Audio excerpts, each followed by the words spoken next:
Bonjour à tous, ravi de vous retrouver pour ce nouveau numéro de Transversal, l'émission de la CFE-CGC PACA. On parle aujourd'hui d'un sujet qui a animé le débat autour des retraites, les seniors, l'emploi des seniors, le maintien des seniors en emploi. C'est un casse-tête, pour ne pas dire un serpent de mer. On va revenir sur ce sujet. Index senior ou pas, l'Assemblée ne voulait pas de l'index, les sénateurs en ont voulu. On va parler de ce sujet parce qu'il y a beaucoup de dispositifs qui poussent plutôt les seniors dehors plutôt que de les mobiliser à revenir en emploi. On fait le point aujourd'hui sur ce sujet avec Daniel Petrucci. Bonjour Daniel. Bonjour. Ravi de vous retrouver. Vous êtes là à chacune de nos émissions. C'est vous qui avez souhaité et voulu cette émission transversale. Président de l'Union régionale CFE-CGC PACA. Ravi d'être avec vous. Avec nous, Corinne Chevin. Bonjour Corinne. Bonjour. Ravi de vous accueillir. Vous êtes secrétaire du CSE Central Airbus Helicopters, avec un S à la fin. CFE-CGC. On vous écoutera parce que, évidemment, chez Airbus, il y a beaucoup d'ingénieurs, beaucoup de cadres. Il y a un vrai travail de gestion des carrières. On fera le point avec vous dans quelques instants. Bertrand Mahé est avec nous. Bonjour Bertrand. Bonjour. Vous êtes délégué national CFE-CGC secteur emploi et administrateur, et ça c'est très intéressant, de l'UNEDIC et de Pôle emploi. On reviendra sur certains dispositifs qui existent encore au moment où on se parle et qui favorisent finalement le départ des seniors de l'emploi. Et puis Laurent Laubry est avec nous. Bonjour Laurent. Bonjour. Ravi de vous accueillir, vice-président de l'Union régionale CFE-CGC PACA. Je précise, c'est une information, je sais que vous en parlerez, vous êtes policier, ancien policier, et il y a un vrai débat aussi sur la pénibilité du métier de policier. Merci à vous quatre. Daniel Petrucci, commençons par le début. Alors je disais que c'était un serpent de mer parce que depuis le temps que j'anime des débats télé, je crois l'avoir traité 50 fois. On fait de très beaux diagnostics, rien ne se passe. Quelle est la position de la CFE-CGC sur cette question de l'emploi des seniors ? Oui, alors déjà, c'est un sujet qui nous tenait à cœur parce qu'on en parlait beaucoup, notamment dans le cadre du projet de réforme des retraites. Et en fait, c'était un élément important pour nous parce que c'était aussi un des profonds désaccords que nous avions avec le gouvernement. Puisque lui, ce qu'il disait jusqu'à maintenant, c'est quoi ? Il voulait que les Français travaillent plus et plus longtemps. Alors que la CFE-CGC, on dit qu'on veut qu'il y ait plus de Français qui travaillent. L'Union, ce n'est pas du tout la même. Et donc, le maintien en emploi des seniors, c'est une chose hyper importante, car on considère qu'il faut commencer par là, avant de se dire qu'il faut réformer les systèmes de retraite qui existent aujourd'hui, parce qu'on estime, nous, que c'est une réforme qui était totalement inutile. Inutile et inéquitable, on va y revenir. Je me tourne vers vous, Bertrand Mahé, parce qu'avec votre casquette Pôle emploi UNEDIC, vous avez un certain nombre de dispositifs que vous allez nous décrire, qui montrent en fait qu'on marche un peu à contre-courant. C'est-à-dire qu'il y a une vraie volonté de maintenir le senior en emploi. Bon, jusque-là, on est d'accord. Mais dans les faits, les dispositifs existent et les font sortir de l'emploi. Tout à fait. En fait, au sein des entreprises, qu'on observe actuellement, c'est qu'il y a effectivement une multiplicité de plans de départ volontaires ou de ruptures conventionnelles collectives qui ont pour vocation à flécher peut-être davantage les seniors qui quittent l'emploi. Et il faut absolument être dans une logique inverse et au contraire mettre en place des dispositifs de fin de carrière qui vont faire en sorte que les seniors restent en emploi. Donc ça peut être du télétravail, ça peut être des congés supplémentaires, ça peut être des RTT en plus, ça peut être la semaine de 4 jours qui est un sujet qui se fait jour en ce moment. Juste un détail, en maintenant le niveau de rémunération, on est bien d'accord, parce qu'il y a aussi le débat du pouvoir d'achat et de l'inflation qui impacte les seniors aussi. Laurent Laubry, c'est intéressant parce que vous avez travaillé en PACA justement sur les entreprises, vous avez essayé de sonder les cœurs. Là aujourd'hui, quand on trempe le thermomètre, les entreprises poussent les seniors dehors, ou vous sentez une petite inversion? Est-ce que vous sentez une prise de conscience sur ce sujet? Alors malheureusement, c'est la première réponse qui prévaut dans un grand nombre d'entreprises privées, hormis peut-être la RTM qui a une politique particulière envers les seniors. En tout cas, c'est ce qui est ressorti d'une réunion que nous avons faite il y a quelques semaines avec l'ensemble des représentants fédéraux de toutes les branches professionnelles de la région PACA, CFE-CGC. Et malheureusement, le constat était sans appel. La très très grande majorité des branches professionnelles et donc des entreprises poussent les seniors vers la sortie, ou en tout cas ne fait rien pour les garder au sein de l'entreprise. Donc on marche sur la tête, c'est-à-dire qu'on a un discours très médiatique, mais dans la réalité de la vie des entreprises, on fait sortir les seniors. Il y a le discours, il y a les faits qui est totalement inverse. Corinne Chevin, focus sur Airbus, parce que quand même Airbus c'est un fleuron de l'aéronautique français, on vend nos avions, c'est une entreprise qui recrute après un trou d'air pendant la période Covid. Qu'est-ce qui se passe sur le front des seniors, indépendamment de nos belles commandes? Vous qui êtes au contact, est-ce qu'il y a une vraie politique chez Airbus d'accompagnement ou de mobilité de carrière chez les seniors ou pas? Alors en fait, on ne peut pas parler de politique senior, puisqu'aujourd'hui, je pense que depuis le dernier accord de gestion des emplois et des parcours professionnels, ça doit se résumer à 2 KPI qui sont l'augmentation de salaire et les promotions qui sont suivies annuellement. Par contre, dans la métallurgie, on vient de signer une nouvelle convention collective avec un nombre de chapitres qui vont être renégociés. Et arrive au mois de juin la renégociation de l'accord gestion des emplois et des parcours professionnels. Très important. Et dans cet accord, nous poussons fortement pour introduire un article sur l'employabilité et la gestion des seniors, comment les garder en poste. Mais juste un mot, parce que chez Airbus, il y a des cols blancs, il y a aussi bien sûr des techniciens, des personnes qui fabriquent. Tout à fait. Avec des ouvriers, des soudeurs, mais il y a aussi des cols blancs, des ingénieurs. Comment on les maintient en emploi, ceux-là ? C'est toute la problématique, que ce soit des ingénieurs ou des techniciens, à mon sens, c'est un problème d'encadrement. Aujourd'hui, un manager, quel que soit son niveau cadre ou non cadre, mais manager qui doit recruter va favoriser un jeune plutôt qu'un senior. Donc, on a ce qui s'appelle un parcours professionnel. C'est pour un métier, qu'est-ce que je vais pouvoir faire derrière par rapport aux compétences que j'ai acquises ? Ou pour ce métier, quelles sont les compétences dont il a besoin ? Où est-ce que je vais pouvoir aller piocher ces compétences ? Dans quel type d'autres professions ? Mais ça, c'est super et ça pourrait être très utile dans ce cadre de gestion de politique senior. Par contre, il faut que le manager accepte de prendre un senior plutôt qu'une personne plus jeune. Il y a des blocages, Daniel Petrucci, sur le débat du senior, c'est-à-dire il ne va pas être capable de se marier avec l'équipe jeune, il n'a peut-être plus les compétences. Enfin, il y a beaucoup de clichés sur le senior quand même. Oui, et nous on considère que c'est l'inverse, au contraire. Parce que le senior, c'est quelqu'un qui a justement l'historique, quelqu'un qui a la compétence, quelqu'un qui a la mémoire de l'entreprise, et donc il est là aussi pour transmettre le savoir aux jeunes justement qui arrivent dans l'entreprise et qui ne connaissent pas aussi tout ça. Donc nous on est vraiment convaincus que le maintien de l'emploi des seniors c'est quelque chose de très important pour les entreprises et c'est pour cette raison qu'on Bertrand Mahé l'a souligné que la CFE-CGC a fait un certain nombre de propositions qui vont dans ce sens. Alors on a parlé le gouvernement a parlé de l'index senior dans les entreprises. Ça a été rejeté à l'Assemblée, ça a été repris par le Sénat. Ça fait des années qu'on connaît ça dans un autre secteur. Je notamment. Le précise, c'est comme l'index Pénicaud, c'est-à-dire qu'on obligerait l'entreprise à avoir évidemment à relever. Alors Pénicaud, c'est l'égalité homme-femme, femme-homme. Là, ça serait la relation aux seniors, c'est-à-dire combien de seniors, quel est leur poste, c'est ça. C'est ça. L'index, c'est ça.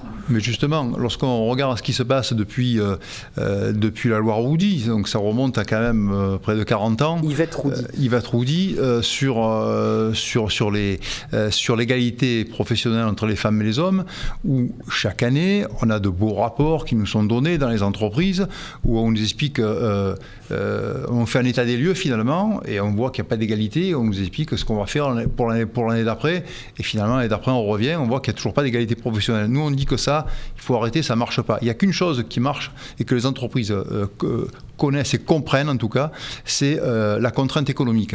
Et il y a énormément de subventions qui sont versées aux entreprises. Eh bien, il suffit de dire, écoutez, les subventions, ok, les aides, on vous les donne, mais à côté de ça, eh bien, il faut qu'il y ait par rapport à l'emploi des seniors, eh bien, qu'il y ait des résultats, des objectifs qui leur sont donnés et qu'ils répondent à ces objectifs. S'ils répondent, eh bien, les aides leur sont données. S'ils ne répondent pas, eh bien, il y a une contrainte économique et ils perçoivent moins d'aides, évidemment. On va y revenir avec Laurent Lobry, mais je voudrais quand même revenir vers vous, Bertrand Mahé, parce que avec encore une fois cette casquette UNEDIC, Pôle emploi a des seniors aujourd'hui, des hommes, mais aussi des femmes, dont on sait qu'elles ont encore plus de difficultés que les autres à retrouver un emploi. C'est quoi les formules proposer, parce que cette négo va revenir. Un jour, vous allez renégocier ce sujet avec le gouvernement.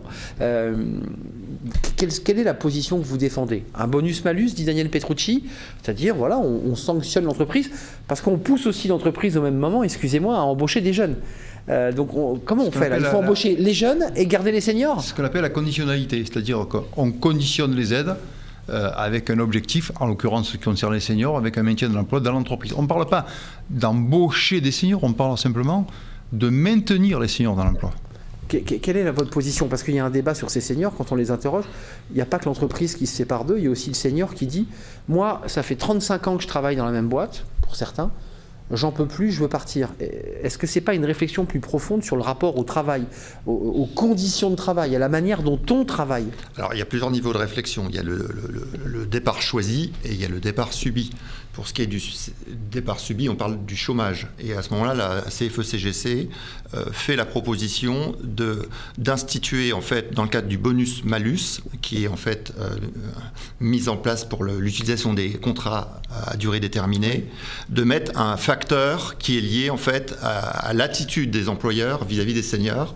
Donc on valorise les embauches et on pénalise les licenciements de seniors. Mais juste un mot, parce que c'est bien beau de garder un senior, je m'autorise, mais c'est aussi de lui offrir un emploi à la hauteur de ses désirs, de ses ambitions. Je reviens encore au fond de la qualité du travail, parce que le garder c'est bien, l'entreprise dit après tout il faut le garder, on va avoir un malus, donc on va le garder, mais est-ce qu'il ne faut pas avoir une réflexion? Est-ce que Airbus a cette réflexion sur comment je fais évoluer mon salarié dès lors qu'il a 45 ans? Alors, il y a un entretien obligatoire à 45 ans, je crois, pour réfléchir à la carrière, me semble-t-il. Mais à part ça, qu'est-ce que fait Airbus? Tout à fait. Il y a qu'est-ce que ne fait pas Airbus, d'ailleurs? Il y a l'entretien obligatoire, donc qui normalement se tient. Par contre, des choses qui devraient être prises en compte, en fait, même avant 45 ans, c'est le suivi professionnel de la personne, de ses compétences professionnelles, parce qu'effectivement, souvent, on dit les seniors plutôt n'ont pas les mêmes compétences que les jeunes par rapport aux nouveaux logiciels, par rapport à nouvelles techniques, certes, mais qu'est-ce que l'entreprise a fait pour former ceux qui sont seniors aujourd'hui tout au long de leur vie professionnelle et leur permettre de garder leur employabilité? Parce qu'en fait, c'est bien d'employabilité qu'on parle à propos des seniors. Donc il y a toute cette réflexion à mettre en amont en place pour permettre aux seniors effectivement de se former aux soft skills, ça ce qui est vraiment important, c'est ce qu'ils vont aussi apporter aux jeunes avec qui ils vont travailler. Attitude, comportement, recul, mais aussi avoir les aspects qu'on appelle hard skills, enfin, formation métier, compétences métiers, au niveau requis et attendu. Et aussi le plus important à mon sens, c'est de voir comment fin de carrière et début de carrière peuvent travailler ensemble pour s'apporter mutuellement ce que chacun a. Oui, là on s'approche du mentorat, c'est intéressant parce que l'idée c'est qu'un senior peut aussi, s'il est vraiment pris en compte dans son parcours, apporter quelque chose par son expérience. J'évoquais tout à l'heure, évidemment, vous êtes le vice-président de l'UR, de l'Union régionale CFE-CGC, mais à l'origine, vous étiez policier. Vous avez dû d'ailleurs nous parler de ce sujet dans une de nos émissions transversales, n'est-ce pas, Daniel Petrucci? Un mot, par exemple, je pense aux policiers. On n'imagine pas un policier, alors vous partez plutôt à la retraite que le salarié du privé, certes, mais on voit mal un policier de 55 ans courir après des jeunes dans les quartiers nord de Marseille avec une condition physique de sportif de haut niveau. Enfin, tout ça est compliqué. Comment ça se passe du côté de la police? C'est compliqué. C'est comme vous l'avez dit, effectivement, les années usant le corps dans tous les métiers, dans beaucoup de métiers. Travail de nuit. Et le travail du policier, régime cyclique, travail de jour, travail de nuit, changement d'affectation, changement de mission, rappel incessant parce qu'il y a des problèmes d'effectifs. Donc effectivement, la grande majorité des policiers arrivent à l'âge légal de la retraite totalement épuisés, parfois démotivés parce que ordre, contre-ordre, sous-ordre, ça amène à une seule chose, le désordre, à l'intérieur même de la maison. Et l'envie de partir. Et l'envie de partir. Donc c'est vrai que c'est compliqué. Maintenant, l'administration, contrairement aux entreprises du privé, les administrations n'ont pas dans la culture de pousser les gens dehors, puisqu'on manque déjà de fonctionnaires. Mais c'est vrai que c'est peut-être la seule différence qu'il y a, mais au final, la personne est usée et je pense qu'il faut repenser ce travail du senior déjà en prenant 2 éléments. Un, l'usure du temps, c'est normal quand on a passé, comme vous l'avez dit, 30, 35 ans, 40 ans, les entreprises, il y a une usure. Et aussi, je pense que l'entreprise et le chef d'entreprise et l'administration doit garder en tête le respect de la personne. Quelqu'un qui a donné pendant 35 ans, à un moment donné, il faut le respecter et il faut adapter peut-être son poste de travail. Quand on dit adapter, ça revient au débat qu'on avait à l'instant avec Corinne Chevin sur la gestion des parcours professionnels. Daniel Petrucci, je vous ai lu attentivement dans la Marseillaise, vous avez vu, je lis la presse, la belle presse locale, vous évoquiez les débats de pénibilité, puisque vous interrogez sur la retraite. Il y a un enjeu de pénibilité chez les seniors évoqué par Bertrand Mahé. On adoucit la durée du contrat, on crée plus de RTT, des semaines de 4 jours. Est-ce qu'il y a quelque chose à réinventer autour même du contrat de travail du senior ?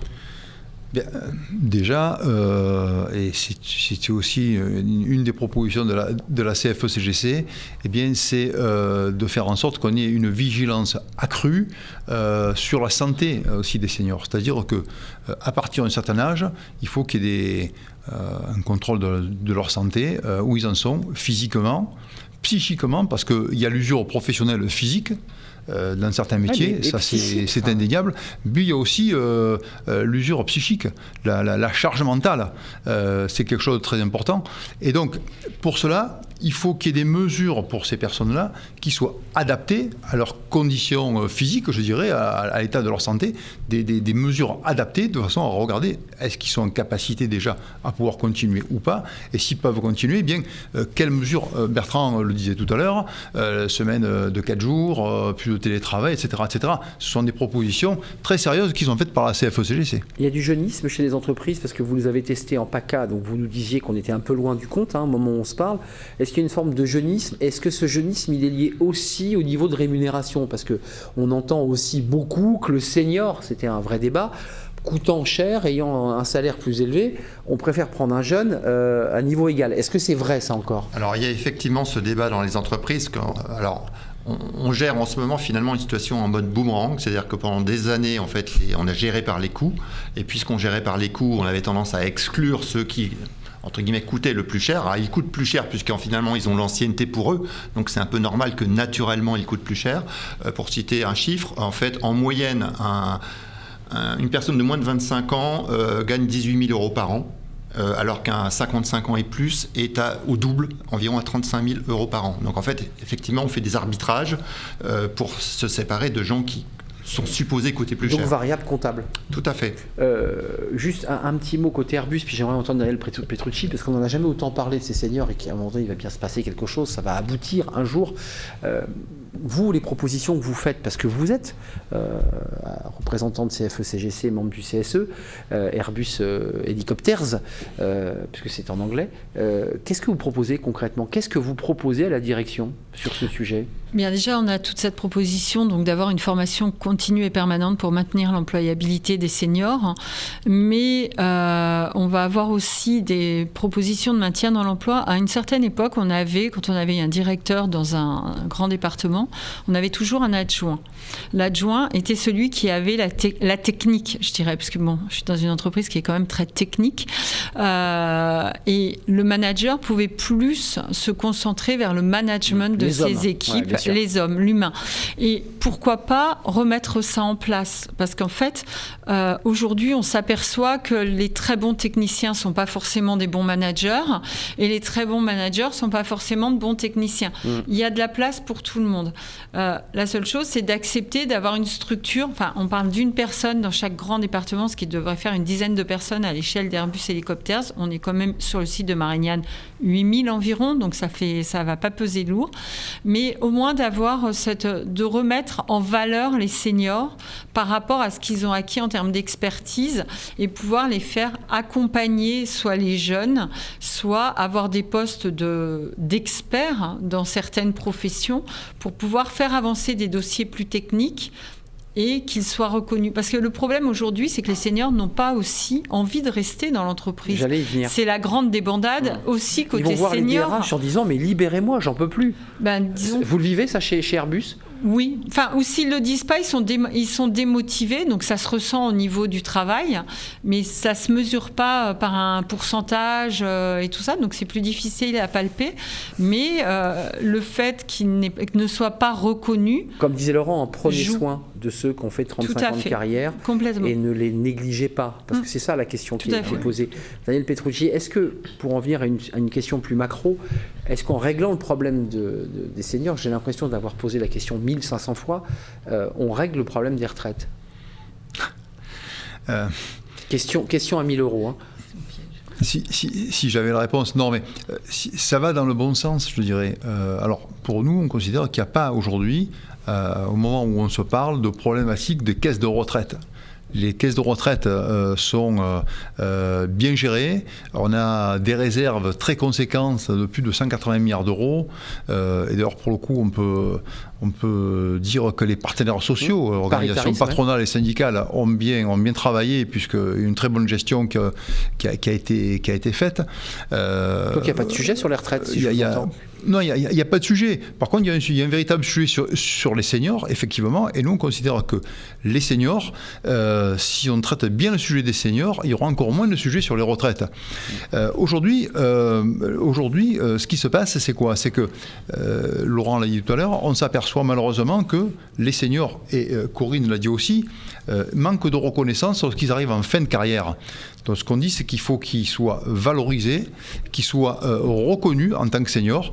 Ça évitera aussi que ces personnes-là qui sont poussées vers la sortie à travers des plans sociaux ou autres pèsent sur la solidarité nationale à travers notamment les caisses de chômage, voire les caisses d'assurance maladie, parce que quelqu'un qui part en burn-out parce qu'il est mal considéré, parce qu'il est dévalorisé, mais ça fait des burn-out. Donc tout ceci, ça pèse sur la solidarité nationale, et nous on veut que justement ce soit le contraire qui soit fait et qu'on considère mieux nos seniors de façon à ce qu'il n'y ait plus d'argent aussi qui rentre dans la caisse de retraite. Taux d'emploi des seniors en France, 54,6, je parle sous le contrôle de Bertrand Mahé, en dessous du niveau moyen européen, on est bien d'accord. Et en fait, au-delà de 60 ans, il ne reste que 33% des seniors en emploi. C'est ça. Donc soit ils arrivent en invalidité, soit ils arrivent de Pôle emploi. C'est ça. Laurent Lobry, vous vouliez intervenir parce qu'il y a un peu l'équation qu'on a essayé de jouer aussi dans ce débat, c'est-à-dire de se dire, si on traite mieux nos seniors, si on sait les accompagner, si on sait leur proposer des outils d'accompagnement de bien-être au travail, parce que c'est de ça dont il est question, on peut peut-être régler une partie du problème des retraites, à condition qu'il y ait réellement un problème, puisque Daniel Petrucci nous dit, mais il n'y a pas de problème, les caisses sont pleines et tout va bien. Effectivement, je confirme ce que dit Daniel Petrucci. Il n'y a pas d'urgence à réformer les retraites. Par contre, il y a une urgence à réformer la philosophie du travail en France, et notamment pour les seniors. Un senior qui quitte l'entreprise, il va où? Il va au chômage, il va en arrêt maladie, jusqu'à attendre la date légale, fatidique. Donc faire le pont, quoi. Donc c'est un coût pour la société, pour tout le monde. Mais il faut garder quelque chose quand même de très important à l'esprit. Et en tout cas, moi, ça a été mon cas lorsque je suis rentré il y a quelques décennies dans la police nationale. J'ai fait 12 mois d'école pour apprendre le métier. En fait, le métier, je l'ai appris sur le terrain. Et je l'ai appris grâce à qui? Grâce à des seniors. Mais aux anciens, ouais. Qui m'ont appris le travail de terrain. Parce que le travail dans l'entreprise, dans la fonction publique, ça s'apprend sur le terrain. Et qui de mieux qu'un senior pour apprendre à un jeune ce que c'est que la valeur travail, la philosophie de l'entreprise, pourquoi il est là. Laurent, je m'autorise, les managers ont un rôle important. Moi, je l'entends chez Airbus, de la bouche de Corinne Chevrin. Mais il y a quand même l'idée que le manager doit vraiment être celui qui accompagne, qui donne la parole aux seniors. Vraiment. Tout à fait. Et Corinne le disait tout à l'heure, il y a peut-être qu'il faut repenser, à partir d'un certain âge, le positionnement du senior dans l'entreprise. Qu'est-ce qu'il peut apporter de plus maintenant? Parce que ça fait 35 ans qu'il fait la même chose ou 40 ans.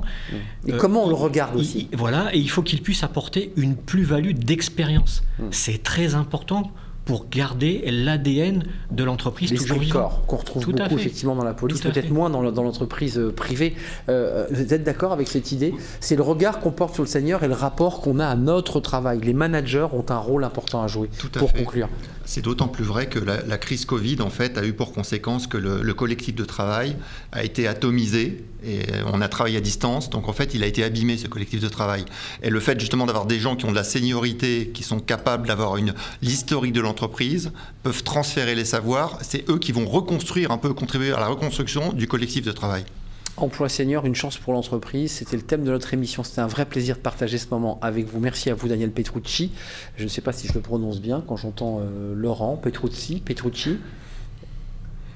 C'est comme je veux. C'est comme vous voulez. Eh bien, je le dis Petrucci, président de l'Union régionale CFE-CGC PACA. Merci Daniel de m'avoir accompagné. Je remercie Corinne Chevin d'être venue nous rendre visite. Merci. Secrétaire du CSE Central Airbus Helicopters CFE-CGC. Merci à Laurent Lobry, le vice-président de l'Union régionale CFE-CGC PACA. Merci à vous Laurent. Et puis merci à Bertrand Mahé de nous avoir éclairé, délégué national CFE-CGC secteur emploi. Et vous êtes en charge et administrateur de l'UNEDIC et de Pôle emploi au cœur de ce sujet. Merci à vous, merci pour vos réactions. N'hésitez pas à réagir sur le mail, nous faire partager votre point de vue, peut-être même des idées de sujets que vous aimeriez que l'on traite ici dans Transversal. Je vous dis à très très bientôt. D'ici là, portez-vous bien. Bye bye.